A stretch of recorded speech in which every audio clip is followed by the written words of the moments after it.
Welcome dear students. आज हम लोग वेल्डिंग यूनिट में रेडियंट एनर्जी वेल्डिंग टॉपिक को स्टडी करने जा रहे हैं। After this lecture you will be able to recall the principle and working of laser beam welding, electron beam welding, electroslag welding and compare laser beam welding and electron beam welding.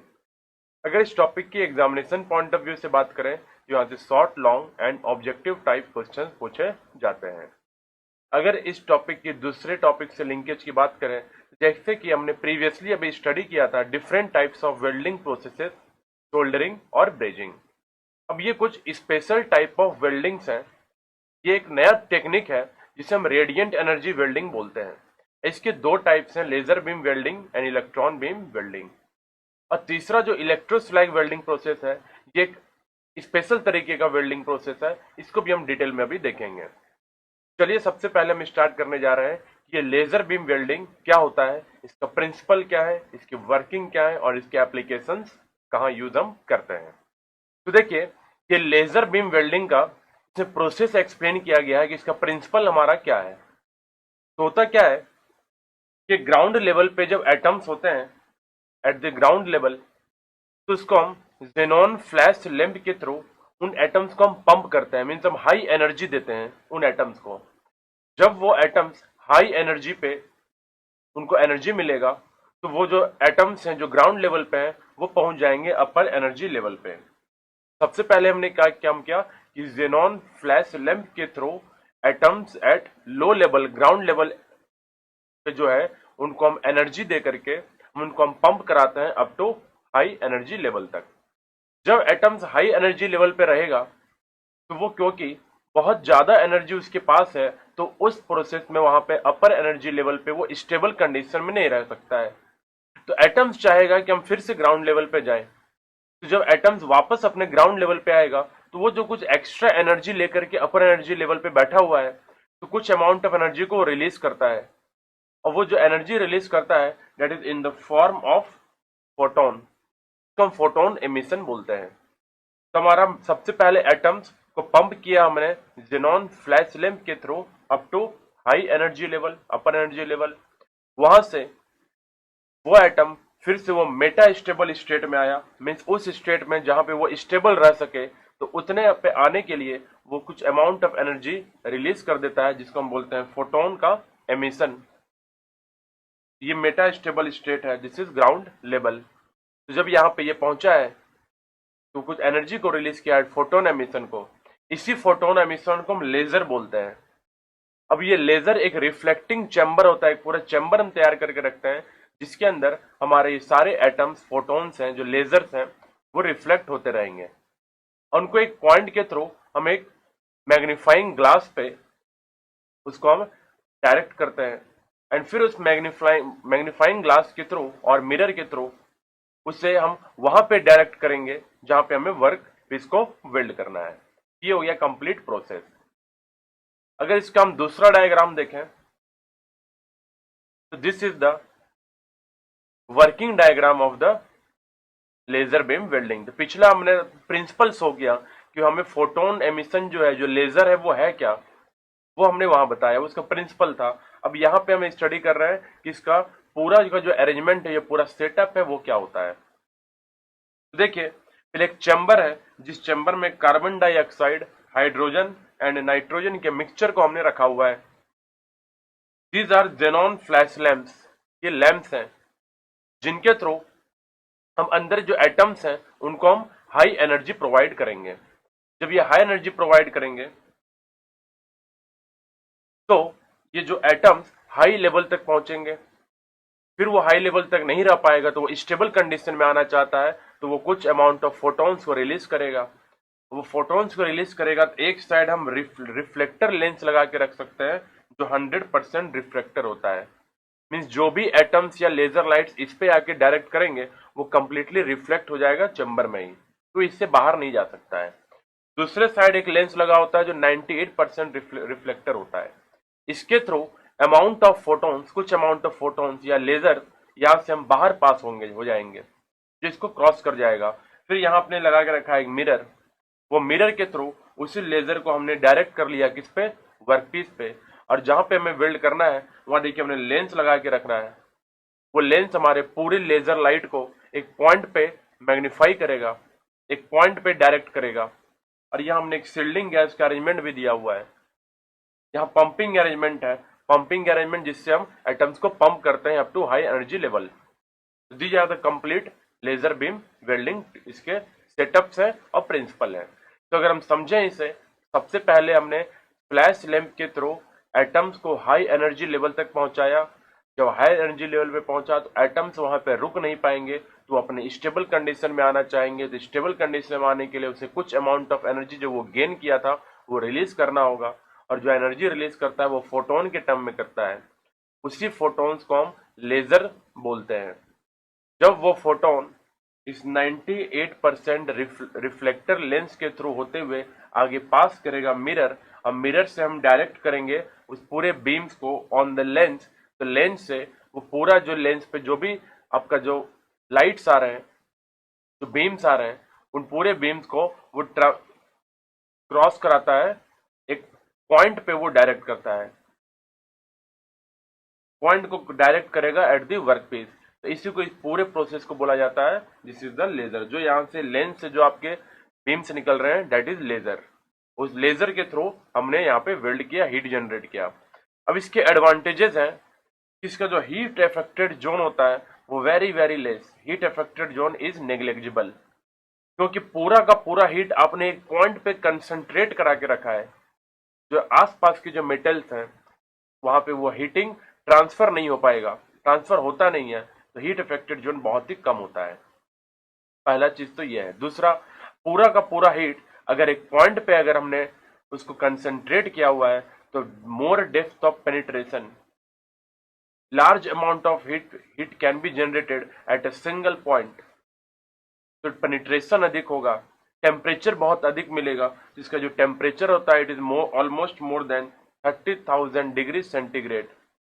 Means laser beam welding से अधिक temperature हमें किसी भी welding technique में हमें नहीं मिल सकता है। These are the some advantages of the laser beam welding. Now we will write down the complete details of the laser beam welding point by point. तो पॉइंट बाय पॉइंट इसको आप समझेंगे। ये हमने ओवरव्यू डायग्राम से समझ लिया है। अब पॉइंट बाय पॉइंट देखते हैं इसके एप्लीकेशंस क्या है, इनकी वर्किंग्स क्या है और इसका प्रिंसिपल हमारा क्या होगा।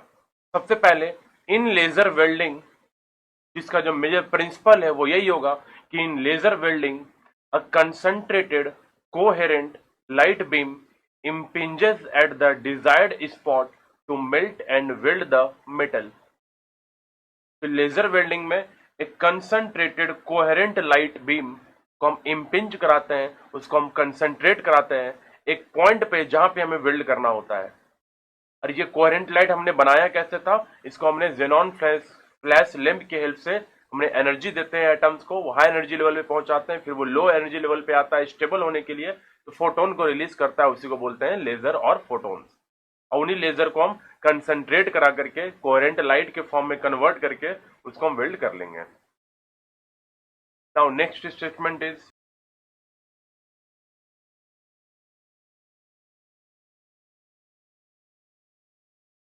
atoms from the ground level are pumped to high energy level with the help of primarily xenon lamp।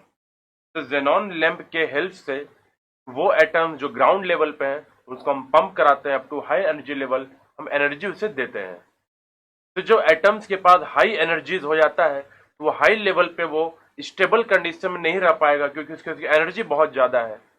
तो हर एटम चाहता है अपने स्टेबल कंडीशन में रहना। So atoms comes automatically from the high energy level. Atoms comes automatically to metastable state and then comes to the ground level by emitting a bundle of energy called photon। इसी को हम photon बोलते हैं। जो वो high level से जो ground level तक आने के प्रोसेस में जो भी एनर्जी वो एटम रिलीज करता है that energy is known as photon। Then these photons will be directed back and forth in the lacing tube. Lacing tube मतलब हो गया वो जो रिफ्लेक्टिंग चैम्बर है, उसी चैम्बर में आपके जो फोटोन्स हैं वो इधर से उधर ट्रेवल करते रहते हैं, बैक एंड फोर्थ वो कंटिन्यू ट्रेवल करता रहेगा। एक साइड हमने रिफ्लेक्टिंग लेंस लगा के रखा है 100%, कि इससे कोई भी हमारा फोटोन इस तरफ से बाहर ना जाए, क्योंकि मिरर हमारा इधर नहीं है। और दूसरे साइड हमारा लेंस था 98% का। अब 98% रिफ्लेक्टिव लेंस का मतलब क्या है कि जो भी फोटॉन्स इस दूसरे वाले लेंस से बाहर निकलने की कोशिश करेंगे तो 98% तक जो भी फोटॉन्स है वो अंदर ही ट्रैप्ड हो जाते हैं। ओनली 2% फोटॉन्स आपके यहां से बाहर निकलते हैं। और वो 2% वो निकलते हैं जो उस लेंस के परपेंडिकुलर हो, मीन्स कंप्लीट हॉरिजॉन्टल हो, ताकि वो जो हॉरिजॉन्टली पास होगा तो सामने एक हमने एक इंक्लाइंड मिरर लगा के रखा है, जिस मिरर से रिफ्लेक्ट होकर के वो नीचे डायरेक्ट हो जाएगा। जैसे कि अगर इस डायग्राम को देखें कि 98% रिफ्लेक्शन का मतलब यह है, रिफ्लेक्टर लेंस का मतलब यह है कि अगर आपका कोई फोटोन अगर यहां से इधर ट्रेवल कर गया, वो इंक्लाइंड से आ रहा है, इंक्लाइंड एंगल से आ रहा है, इंक्लिनेशन के साथ आ रहा है, तो वो तो मिरर को टच करेगा ही नहीं। और अगर मिरर को टच नहीं करेगा तो ये फोटोन वेस्ट हो जाएगा। सिमिलरली कोई हो सकता है एटम इधर से निकल जाए, कोई एनर्जी इधर से निकल जाए, इसीलिए हमने 98% रिफ्लेक्टिंग लेंस लगा के रखते हैं। इसका मतलब यह है ये एटम्स या जो जो फोटॉन्स हैं, वो एनर्जीज हैं, वो तब तक बाहर नहीं आएंगे जब तक ये कंप्लीट स्ट्रेट ना हो जाए, हॉरिजॉन्टल ना हो जाए। ये हॉरिजॉन्टल होगा तभी ये यहाँ से बाहर आएगा और जाके मिरर को स्ट्राइक करेगा। और मिरर एक ऐसे एंगल पे सेट रहता है कि वो पूरे फोटोन को वो डायरेक्ट करा देता है टुवर्ड्स द लेंस। हमने लिखा है कि these photon will be directed back and fourth in the lacing tube. ये पहले तो रिफ्लेक्टिंग चैम्बर में बार बार ये घूमता रहता है इधर से उधर। और फिर बोलता है 98% reflective lens means photons will not be allowed to come out unless they are horizontal। Means lens से फोटोन तब तक बाहर नहीं आएंगे जब तक वो कंप्लीट हॉरिजॉन्टल ना हो जाए। तो ओनली 2% ही फोटोन्स ऐसे होते हैं जो हॉरिजॉन्टल हो पाते हैं, वो बाहर निकलते हैं। अदरवाइज अंदर ही सब रिफ्लेक्ट होता जाता है। जब वो हॉरिजॉन्टल हो जाता है तो फिर वो भी बाहर आ जाता है। Next statement, now laser beam can be converge to a point. अब मिरर के बाद जो हमने लेंस लगाया है, लेंस का काम क्या है कि पूरा का पूरा लेजर को वो एक पॉइंट पे कन्वर्ज कर देगा, कंसंट्रेट कर देगा। Laser beam welding is possible in air, mean इस वेल्डिंग को हम एयर में भी पॉसिबल है। जैसे अगला भी हम पढ़ेंगे इलेक्ट्रॉन बीम वेल्डिंग, जहाँ पे इलेक्ट्रॉन्स का फ्लो हम एयर में मीन ओपन एयर में नहीं करा सकते हैं, इलेक्ट्रॉन्स का फ्लो वैक्यूम में होता है। तो इलेक्ट्रॉन बीम वेल्डिंग के लिए हमें वैक्यूम चैम्बर चाहिए, बट यहाँ लेजर बीम वेल्डिंग का यही एडवांटेज हो जाता है कि दिस कैन बी पॉसिबल या this can be done even in air, because laser light that is lights का ट्रेवल कराने में हमें कोई प्रॉब्लम नहीं है थ्रू दी एयर। जो फोटोन से बड़े आसानी से ट्रेवल कर जाएगा, बट इलेक्ट्रॉन्स आसानी से ट्रेवल नहीं कर पाता है। ये हमारा होता है complete process of laser beam welding. Now the next statement is,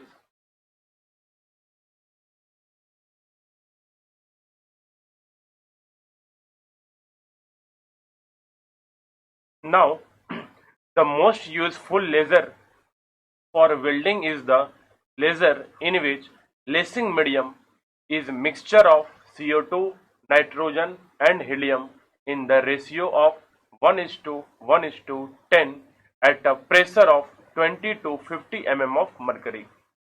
means जो लेजर है वो जो मोस्ट यूजफुल लेजर वो है जिसपे आप कार्बन डाइऑक्साइड, नाइट्रोजन और हीलियम का मिक्सचर यूज करते हैं 1:1:10 के रेशियो में। और कितने प्रेशर पे? तो almost 20 to 50 mm of mercury के प्रेशर में इसको लेजिंग मीडियम को तैयार किया जाता है, इस लेजर को तैयार किया जाता है। Now the heat concentration on the workpiece is very high, depth of penetration and welding speed is more, penetration and welding speed is more, heat affected zone is negligible, there is no need of vacuum and operating and maintenance is less। So these are the different advantages of laser beam welding। Now we will study the applications of laser beam welding।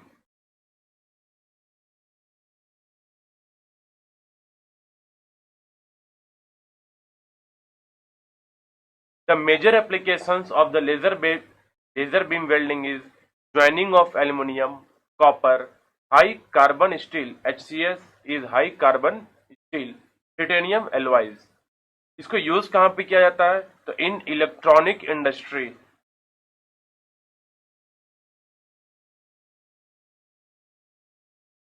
used in electronic industry, used in aerospace,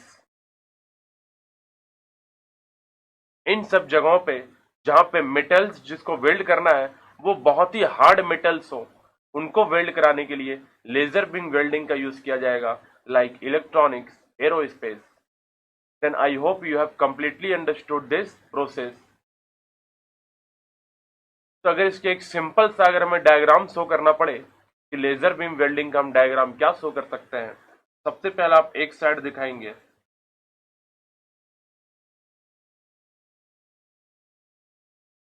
तो ये आप simple diagram show कर सकते हैं for laser beam welding, जहां पे ये जो 100% रिफ्लेक्टिंग लेंस है, ये 98% रिफ्लेक्टिंग लेंस है, बीच में आपके जो एटम्स है, लेजिंग मीडियम है, जहां पे आपके फोटोन्स प्रोड्यूस होंगे और वो इधर उधर मूव करते रहेंगे और वो तब तक बाहर नहीं निकलेंगे जब तक वो 98% रिफ्लेक्टिंग लेंस के हॉरिजॉन्टल ना हो जाए। जब ये लेंस से ये कुछ अमाउंट ऑफ फोटोन्स बाहर निकलता है, this is the mirror, mirror से ये रिफ्लेक्ट होगा, मिरर से रिफ्लेक्ट होगा तो ये कन्वर्जिंग लेंस लगा होता है जो उन सारे लेजर्स को एक कन्वर्ज करता है एक पॉइंट पे, and this is the work piece. और ये आपका है जेनॉन लैंप, जिससे आप फोटोन्स को एक्साइट करते हैं, आप एटम्स को एक्साइट करते हैं, उसको एनर्जी देते हैं। ये सिंपल आप डायग्राम है, इस डायग्राम को आप शो कर सकते हैं और सारे पॉइंट्स को आप लिख सकते हैं, प्रिंसिपल, उसका वर्किंग, और लास्ट में हो गई है इसके advantages.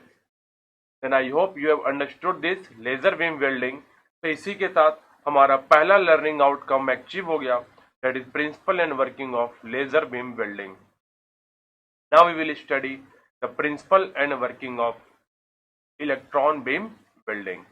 Now this is a simple process of electron beam welding. एक डायग्राम शो किया है जिसमें आपने सिर्फ प्रोसेसेस के जो इंपॉर्टेंट सेटअप्स हैं उनका डायग्राम शो किया गया है। इसका प्रिंसिपल क्या है इलेक्ट्रॉन बीम वेल्डिंग का, वो यहां से समझेंगे। सबसे पहले देयर इज अ फिलामेंट, जिसे हम कैथोड बोलते हैं, जहां से हम इलेक्ट्रॉन्स को रिलीज करते हैं। तो from the cathode electrons will be released, वो एमिट होंगे। Now there is control rods, then there is anode. अब एनोड और कैथोड के बीच में हम हाई पोटेंशियल डिफरेंस क्रिएट करेंगे ताकि large amount of electrons emit होंगे और वो एनोड की तरफ जाएंगे। एनोड क्या है?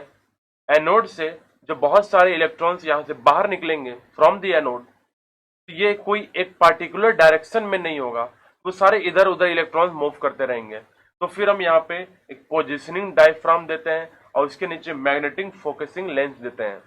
मैग्नेटिक फोकसिंग लेंस का काम है जो आपके इलेक्ट्रॉन एक स्ट्रेट पाथ में नहीं है, जो इधर उधर सारे मूव कर रहे हैं, उस इलेक्ट्रॉन्स को एक मैग्नेटिक फील्ड तैयार करके एक पार्टिकुलर पाथ को फॉलो कराया जाए।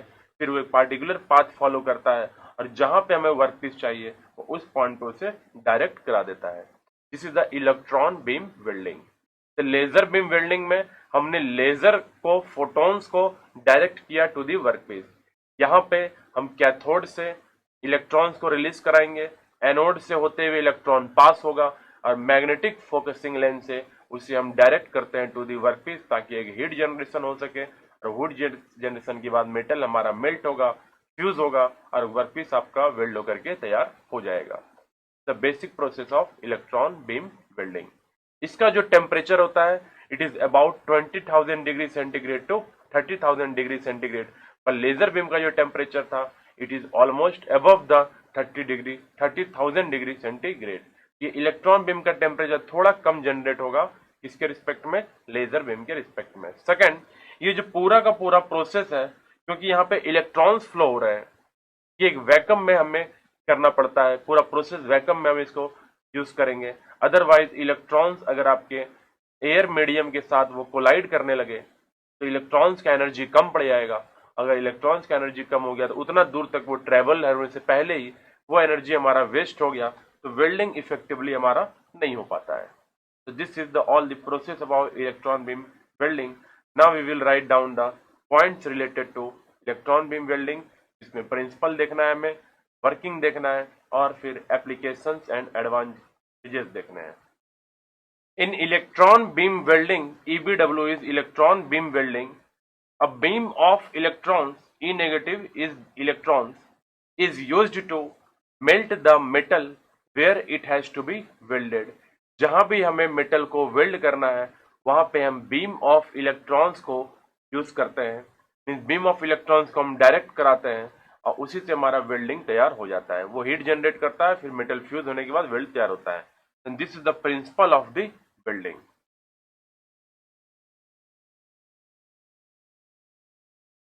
Now next, electrons are generated with the help of tungsten electrode. Means electron beam welding में जो इलेक्ट्रोड यूज किया जाएगा वो टंगस्टन इलेक्ट्रोड होगा.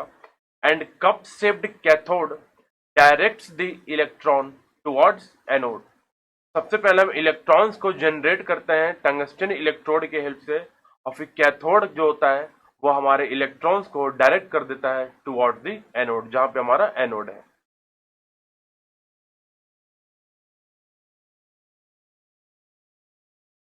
Since there are holes in anode, अब जो एनोड होता है वहां पे हम बहुत सारे होल्स दे के रखते हैं जिससे कि हमारा जो भी इलेक्ट्रॉन्स एनोड की तरफ डायरेक्ट हुआ है तो मोस्ट ऑफ द इलेक्ट्रॉन्स उस एनोड से बाहर निकल जाए, उसके दूसरे साइड निकल जाए.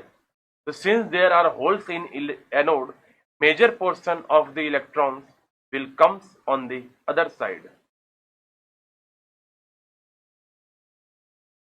These electrons are converged to beam by creating magnetic field with the help of field electrodes. तो एनोड के बाद फील्ड इलेक्ट्रोड्स प्रोवाइड किया जाता है जो मैग्नेटिक फील्ड क्रिएट करता है. उस मैग्नेटिक फील्ड के हेल्प से ये जो इलेक्ट्रॉन्स हैं इनको हम किसी एक पॉइंट पे कन्वर्ज कर सकते हैं. These electron beams has highly concentric energy. अब जो इलेक्ट्रॉन बीम्स सामने जो वर्कपीस पे गिरेगा उसके पास एनर्जी बहुत ही ज्यादा होता है जो हमारे मेटल को बहुत ही कम समय में मेल्ट करा सकता है. इसमें भी जो डेप्थ ऑफ पेनिट्रेशन है वो अधिक होगा जैसे लेजर बीम में था, बट इस पूरे प्रोसेस को हम वैक्यूम के अंदर हम यूज करते हैं. High thickness and high melting point metal can be melted. Means ऐसा मेटल जिसका थिकनेस अधिक है, मेल्टिंग पॉइंट अधिक है, जो नॉर्मल हमारे वेल्डिंग प्रोसेस से मेल्ट ना हो पाए, जिसको हम इलेक्ट्रॉन बीम से बड़े आसानी से मेल्ट कर सकते हैं. To minimize the energy losses of the electron beam, अब क्योंकि इलेक्ट्रॉन बीम जो एनोड से बाहर निकलता है उसका एनर्जी बहुत ही हाई होता है, that is high kinetic energy electron के पास होंगे. So to minimize the energy losses of the electron beam, which is having high kinetic energy, this process is carried out in vacuum. अगर vacuum में हम इस process को carry नहीं करें तो हाई काइनेटिक एनर्जी के इलेक्ट्रॉन आपके एयर पार्टिकल्स के या जो एटम्स के साथ अगर कोलाइड करेगा तो उसका एनर्जी वहीं पे लूज हो जाएगा. तो लेजर बीम में वो एनर्जी नहीं मिल पाएगा जो एनर्जी हमें डिजायर्ड चाहिए वेल्डिंग कराने के लिए.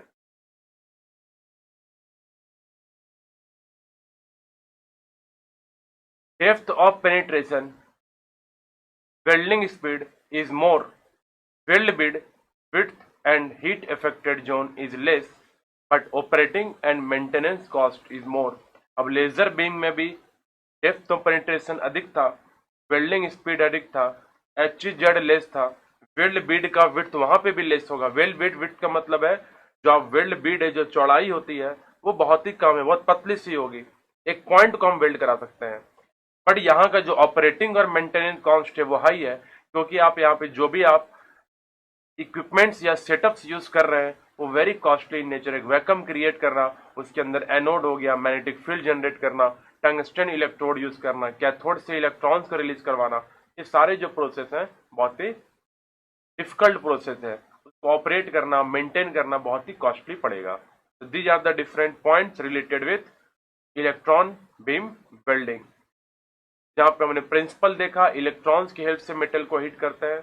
इलेक्ट्रॉन्स को हम लाते कहां से, तो कैथोड से जनरेट करवाते हैं, एनोड की तरफ ले जाते हैं, एनोड्स में होल्स होते हैं जिससे हमारा इलेक्ट्रॉन वहां से पास हो जाता है. फिर मैग्नेटिक लेंस प्रोवाइड या मैग्नेटिक इलेक्ट्रोड प्रोवाइड करते हैं जो मैग्नेटिक फील्ड के थ्रू होते हुए इलेक्ट्रॉन्स को हम किसी एक पॉइंट पे डायरेक्ट करा सकते हैं. सिंपल सा प्रोसेस है, इसी प्रोसेस से हम वेल्डिंग कर लेंगे. जो एडवांटेजेस लेजर बीम के थे वही एडवांटेजेस हमारे इलेक्ट्रॉन बीम के भी हैं, बट यहाँ पे थोड़ा प्रॉब्लम है कि आपको वैक्यूम चाहिए, कॉस्ट चाहिए।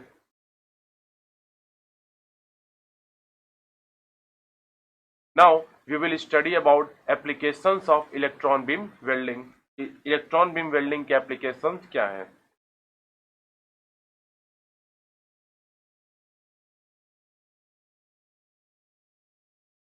These are the different applications of electron beam welding, that is joining of tungsten, titanium, nickel, cobalt in aerospace, in spacecrafts, missiles and in nuclear power plant.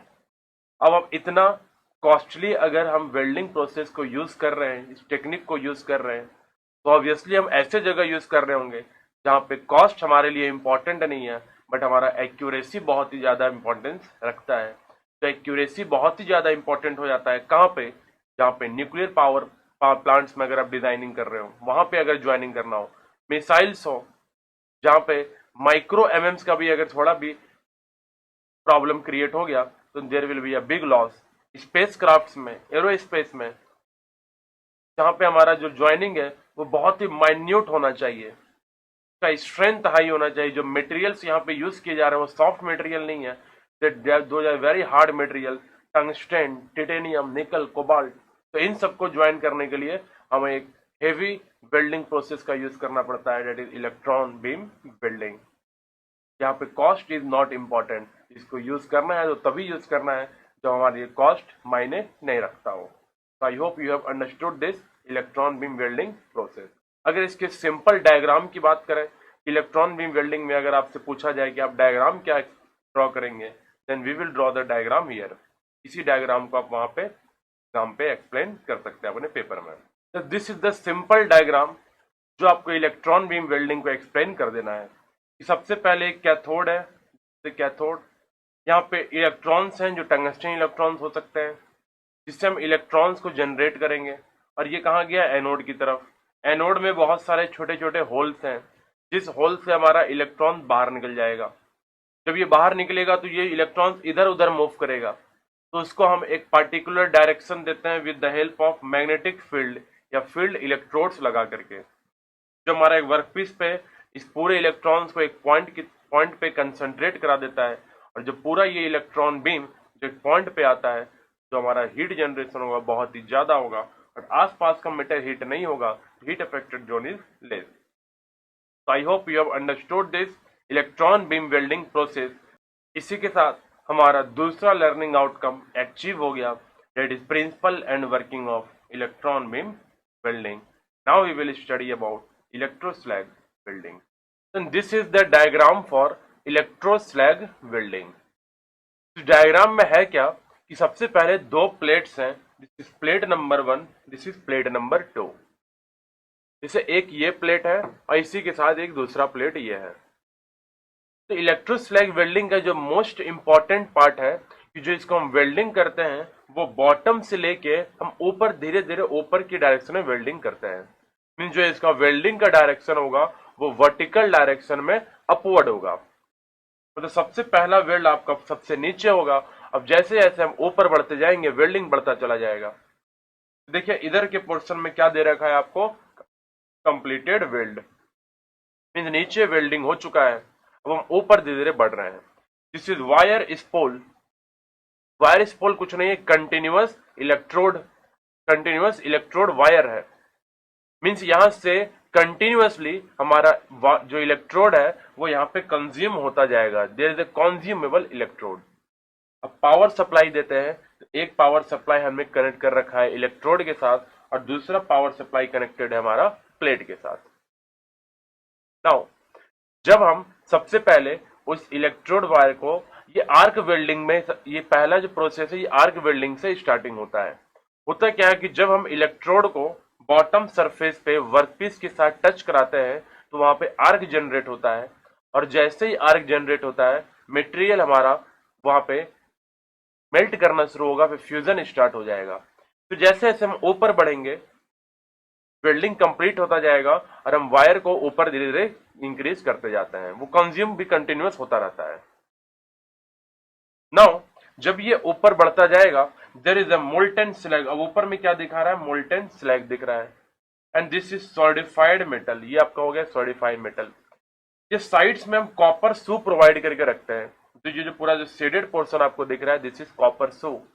Copper shoe का काम क्या है कि जब ये welding बीच में हो रहा होगा तो हो सकता है कि मेटल साइड से बाहर आ जाए, क्योंकि मेटल वहां पे तो मोल्टन कंडीशन में, लिक्विड स्टेट में है। तो जब वहां मेल्ट होगा, अब वर्टिकल मेल्टिंग कर रहे हैं, तो हो सकता है मेटल इधर से निकलने लगे। तो इसके लिए हम क्या करते हैं, दोनों साइड से कॉपर का सू दे के रखते हैं, जो जैसे जैसे वेल्ड ऊपर जाता है सिमिलरली कॉपर सू भी ऊपर चलता रहता है, ताकि मोल्टन मेटल आपके प्लेट से, एजेस से बाहर ना जाए। पहला काम तो कॉपर सू का ये है। दूसरा काम है यहाँ पे वाटर सर्कुलेशन, वाटर के कनेक्शन हम प्रोवाइड करके रखते हैं वो कॉपर सू के through. This is also water circulation, जहां से जो वेल्ड है उसको हम कूल डाउन भी कराते हुए चलेंगे। जो वो भी कंप्लीटेड वेल्ड है वो कूलिंग भी होता हुआ चलेगा और कॉपर से धीरे धीरे ऊपर उठता चला जाएगा। And there is a gas shielding only in case of electroslag welding.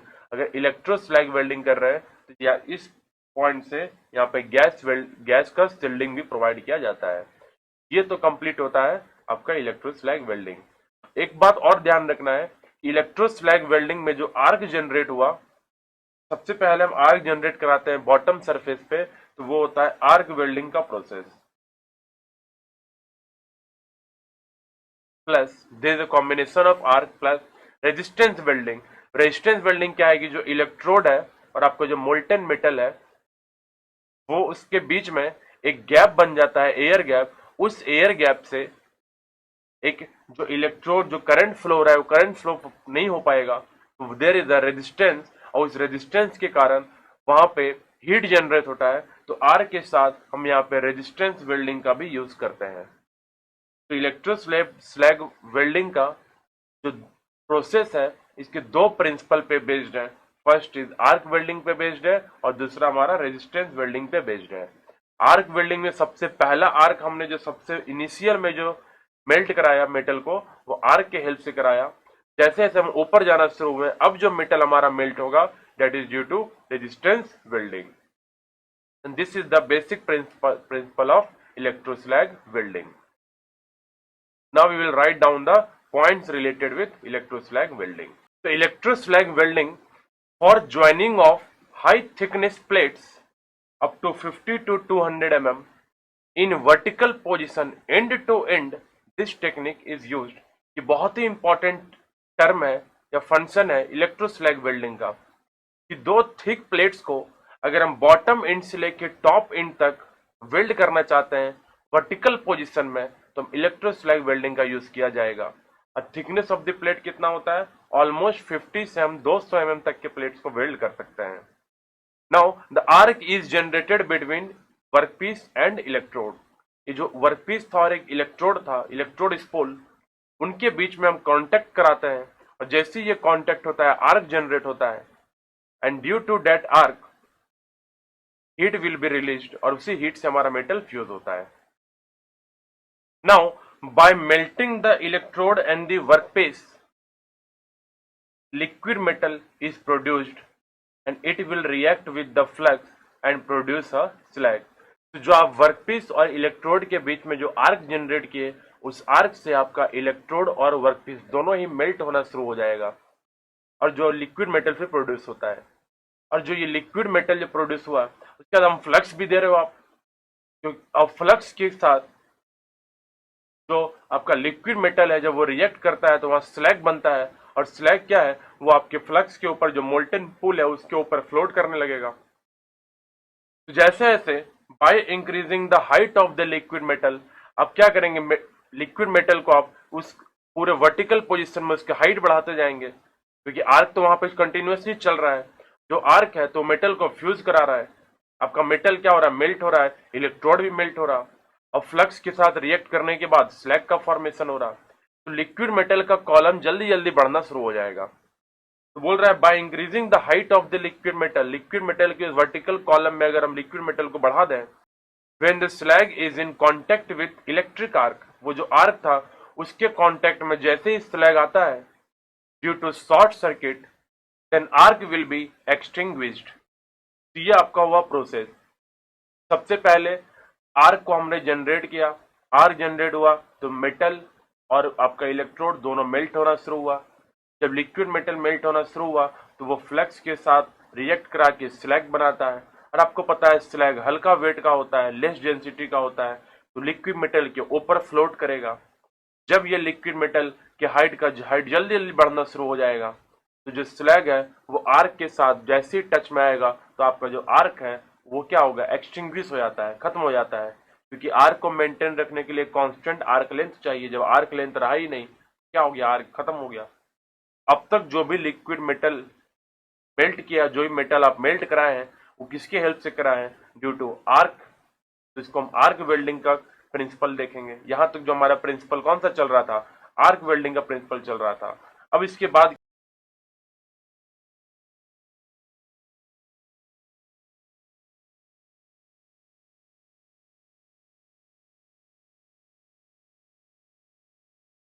तो अब हुआ क्या कि जब आर्क आपका एक्सटिंग्विश्ड हो गया, उसके बाद ये हुआ कि जब हम करंट कंटिन्यूसली सप्लाई कर रहे हैं, क्योंकि करंट को तो हमने पावर सप्लाई तो बंद किया नहीं है, तो क्योंकि by supplying the current continuously further heat generation will be continued due to resistance of this slag. तो अब जो हीट जो जनरेशन हो रहा है, वो हीट जनरेशन हो रहा है due to resistance of this slag. Slag क्या है, वो प्योर मेटल नहीं है, वो इम्प्योरिटीज है। ये इम्प्योरिटीज है, वो क्या करेंगे, एक रेजिस्टेंस प्रोवाइड करेगा to the flow of current. इसके कारण वहां पे रेजिस्टेंस वेल्डिंग का भी हम कंसेप्ट यहाँ पे यूज कर लेते हैं। तो इलेक्ट्रोस्लैग वेल्डिंग में आर्क वेल्डिंग का भी कंसेप्ट यूज हो गया, और साथ में आपका रेजिस्टेंस वेल्डिंग का भी कंसेप्ट यूज हो गया। मतलब स्टार्टिंग हमने किया आर्क वेल्डिंग से, अब जब आगे बढ़ रहा है तो धीरे धीरे हम लास्ट के जितने भी वेल्डिंग के प्रोसेसेस है, अपर हाफ का जो वेल्डिंग प्रोसेस है वो हमारे रेजिस्टेंस वेल्डिंग से चल रहा है, जहाँ पे आर्क हमें जनरेट कराने की जरूरत नहीं है।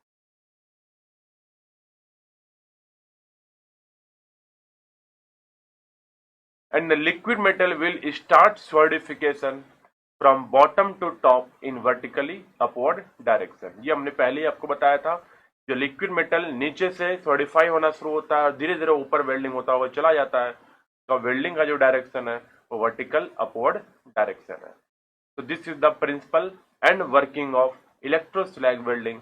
यहाँ पे आप इलेक्ट्रो जो कॉपर का शू था उसके बारे में बता सकते हैं कि कॉपर शू साइड्स में इसलिए दिया जाता है कि मेटल का स्पिलेज या मेटल एंड से हमारे बाहर फ्लो ना करने लगे। साथ में कॉपर शू लेके चलेंगे तो आपके मेटल को उसी वर्टिकल पोजीशन पे ही रखता है, इधर उधर जाने नहीं देता है।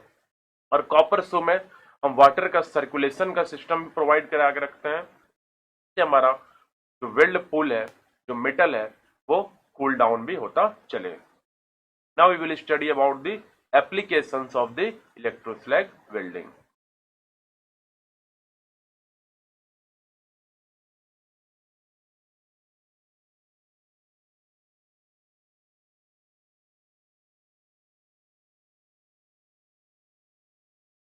Now the major applications of the electroslag welding is joining of thick slabs in ship building। Ship building में जो थिक स्लैब्स होते हैं उसको वर्टिकल वेल्ड करने के लिए इलेक्ट्रोस्लैग वेल्डिंग का यूज करते हैं। फैब्रिकेशन ऑफ प्रेस फ्रेम्स, जो प्रेस के फ्रेम्स होते हैं उसको भी हम फैब्रिकेट करते हैं from the electroslag welding. And rolling mill stand, और रोलिंग मिल जो होता है उनका जो स्टैंड भी होता है उसको भी हम फैब्रिकेट करते हैं with the help of electroslag welding. तो इलेक्ट्रोस्लैग वेल्डिंग से दो तीन चीजें इंपॉर्टेंट है। जो वेल्डिंग का डायरेक्शन है वो वर्टिकल अपवर्ड डायरेक्शन है, थिक प्लेट्स को वेल्ड किया जाता है। और थर्ड, इसका जो प्रिंसिपल ऑफ वेल्डिंग है वो arc welding plus resistance welding. तीन बातों को आप ध्यान रखेंगे, इससे रिलेटेड आप इससे बाहर कोई भी क्वेश्चन आपसे नहीं पूछा जाएगा। I hope you have understood this electroslag welding process. इसी के साथ हमारा तीसरा लर्निंग आउटकम भी अचीव हो गया, that is recall the principle and working of electroslag welding। Now we will study about comparison of laser beam welding and electron beam welding। जैसे हमने इसकी वीडियो के पहले पार्ट में लेजर बीम और इलेक्ट्रॉन बीम वेल्डिंग के बारे में पढ़ा था, अब इसके बारे में डिफरेंसेस को यहाँ पे डिटेल में देखेंगे, इन दोनों में डिफरेंस क्या है। तो देखिए डिफरेंस हम पढ़ने जा रहे हैं इलेक्ट्रॉन बीम वेल्डिंग और लेजर बीम वेल्डिंग में। जो मेजर डिफरेंस है और मेजर एडवांटेज और डिसएडवांटेज एक दूसरे का यही है कि इलेक्ट्रॉन बीम वेल्डिंग हमें करना पड़ता है वैक्यूम में, it is carried out in vacuum.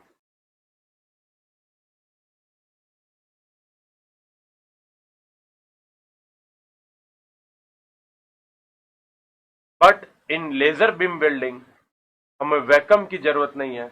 It can be carried out in air.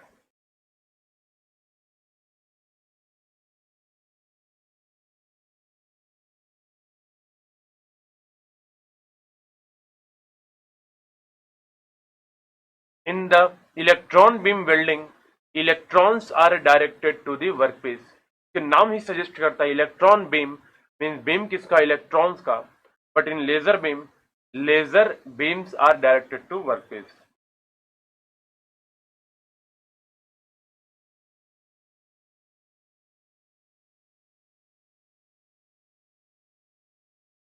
Next is, जो क्वालिटी ऑफ वेल्ड है वो लेजर बीम का ज्यादा बेटर होता है in comparison to electron beam welding.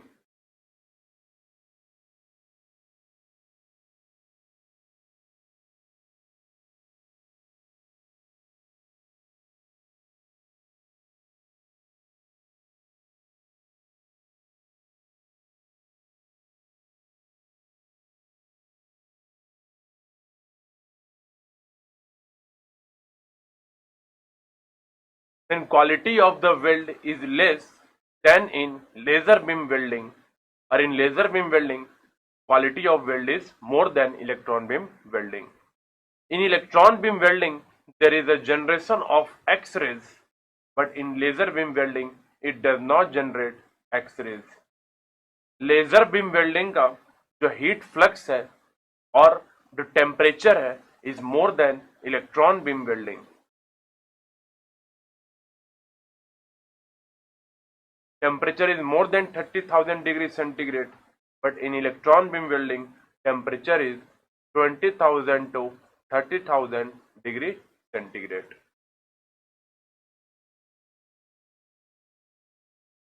Next, electron beam welding.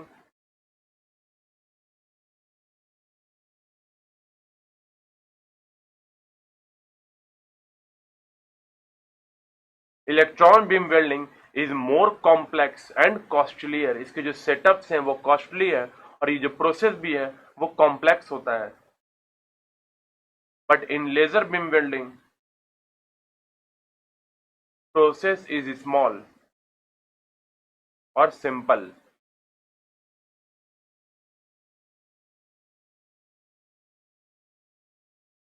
And it is economic also. So these are the difference between electron beam welding and laser beam welding. I hope you can now differentiate the following two welding processes, that is electron beam welding and laser beam welding. तो major difference आपको बताना है, that is vacuum का difference है, air का difference है. यहाँ पे इलेक्ट्रॉन्स का यूज करता है, यहाँ पे लेजर का यूज करता है. यहाँ पे क्वालिटी ऑफ वेल्ड जो होता है उतना बढ़िया नहीं होता है.